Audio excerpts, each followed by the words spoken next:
ஞானானந்தமயம் தேவம் நிர்மலஸ்படிகாகிருதியும் ஆதாரம் சர்வ வித்யானாம் ஹயக்ரீவம் உபாஸ்மகே. அக்ஷரா அண்ணாமலை யூடியூப் சேனல் நேயர்களுக்கு அஸ்ட்ரோ கேஎஸ் ஐயங்காரின் பணிவான நமஸ்காரங்கள்.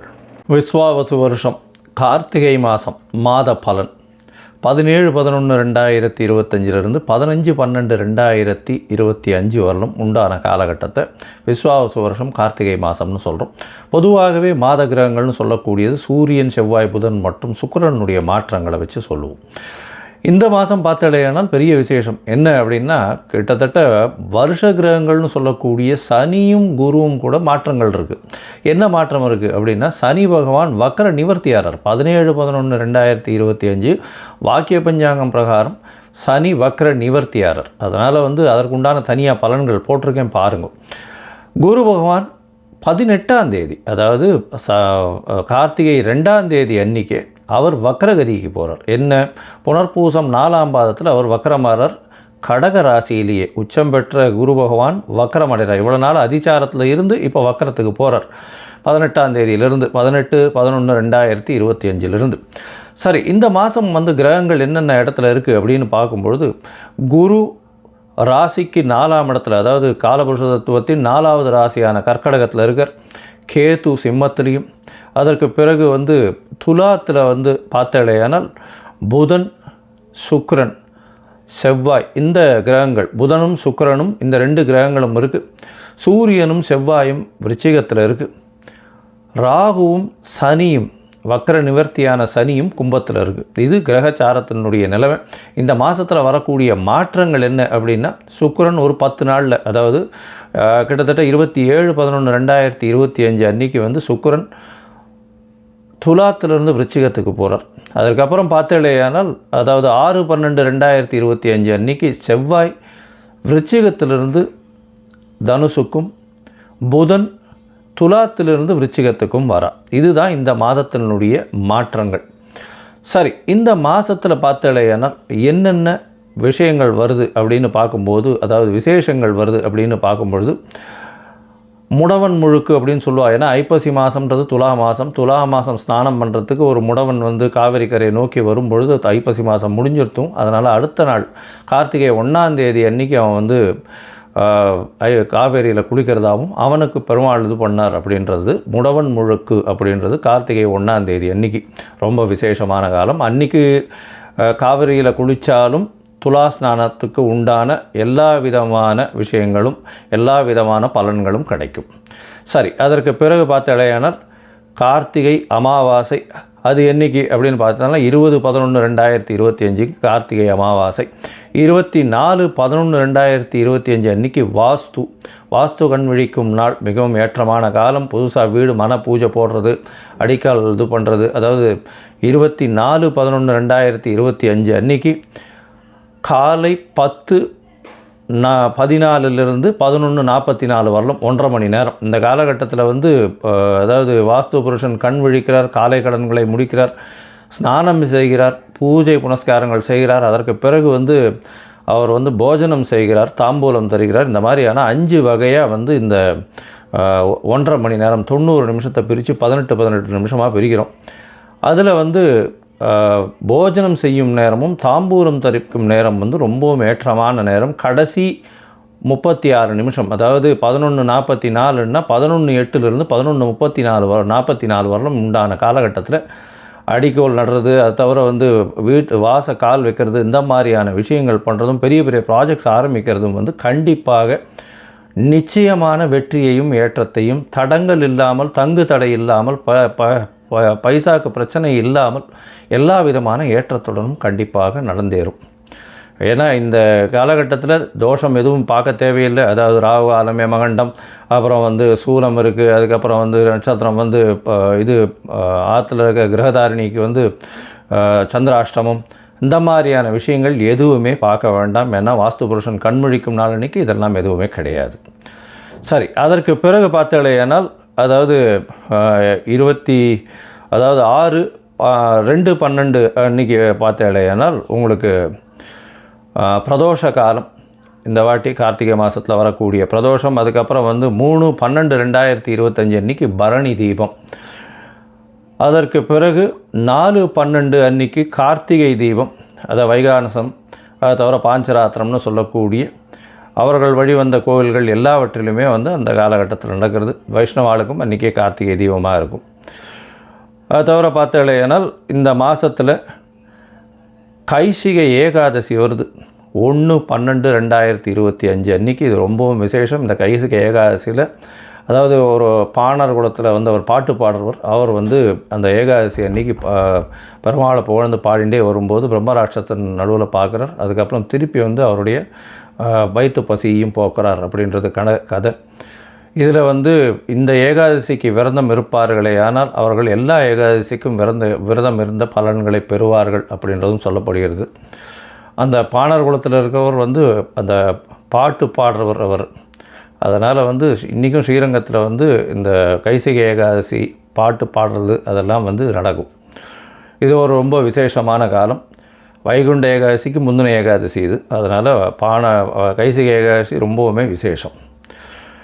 சரி, இந்த மாதத்தில் வரக்கூடிய மேஷம் முதல் மீனம் வரை இருக்கக்கூடிய பலன்கள் என்ன, இந்த மாதத்தில் வரக்கூடிய பலன்கள், உங்களுக்கு வரக்கூடிய சந்திராஷ்டம நாட்கள் என்னென்ன அப்படின்றத ஒன்றுன்னா வருஷப்படுத்தி பார்க்கலாம். அதற்கு முன்னாடி நீங்கள் என்கிட்ட வந்து அஸ்ட்ராலாஜிக்கல் கன்சல்ட் எடுத்துக்கணும்னு விரும்பினீங்கன்னா உங்களுடைய date, time, place of birth, உங்களுடைய பெயர், தாய் தகப்பனார் பெயர் வரலாம் அனுப்பி வைங்கோ. என்னுடைய கட்டணம் என்னென்னு சொல்கிறேன். அதை அனுப்பிச்சிட்டு அதனுடைய ஸ்க்ரீன்ஷாட் யூடிஆர் நம்பர் எனக்கு ஷேர் பண்ணுங்க.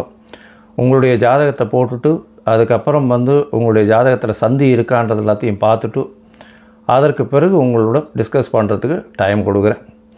சந்தி அப்படின்றது பார்த்தோம்னா நட்சத்திர பாத சந்தி, லக்ன சந்தி, இந்த மாதிரி இப்போது இந்த டயத்தில் பிறந்து 3ஆம் பாதமா 4ஆம் பாதமா இந்த மாதிரியான பிரச்சனைகள் இருக்கும். எனக்கு தெரிஞ்ச நிறைய பேர் வந்து மிருகசீரிஷம் 2ஆம் பாதம்னு நினச்சின்னு இருப்பா. ஆனால் 3ஆம் பாதத்தில் இருப்பா, மிதுன ராசியில் இருப்பா, ரிஷப ராசியில் 2ஆம் பாதம் இருக்கும். இவாளுக்கு வந்து பார்த்தேன்னா 40-50 வயசு கூட ஆயிருக்கும். இப்போ நடக்கக்கூடிய தசை நல்லபடியாக இருக்கா, நல்லபடியாக இருக்குதுன்னு இவா நினச்சின்னு இருப்பா. ஆனால் அவளுக்கு நடக்கக்கூடிய தசை நல்லபடியாக இருக்காது.